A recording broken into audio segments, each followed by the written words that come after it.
আরে ভাই আপনি এই জঙ্গলে কি করতেছেন?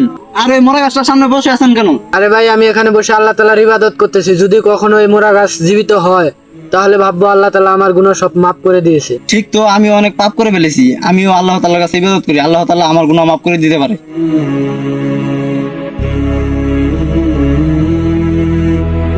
পানি পানি পানি পানি। আরে ভাই কে যেন ওইদিকে পানির জন্য কান্না করতেছে। আরে ভাই কে কি করে করুক, তোমার ধ্যানে তুমি থাকো।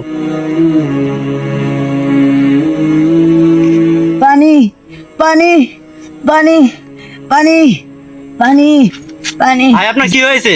ভাই আমার খুব পানি পিপাসা লাগছে, আমাকে একটু পানি খেলাইতে পারবেন? আচ্ছা আপনি আমার জন্য 2 মিনিট ওয়েট করেন, আমি আপনার জন্য পানি নিয়ে আসতেছি। ভাই এই যে আপনার পানি। আল্লাহ যে আমার পানি খিলাইলো তার জীবনের সমস্ত গুনাহ খাতা মাফ করে দেন, আমিন। আরে আমার মরা গাছ দিয়ে তাজা হয়ে গেছে, আল্লাহ মনে হয় আমার সমস্ত গুনাহ খাতা মাফ করে দিছে। আরে এটা কিভাবে সম্ভব? আমি 10 বছর থেকে ইবাদত করতেছি, আমার গাছ তাজা হলো না, ওরটা তাজা হয়ে গেল।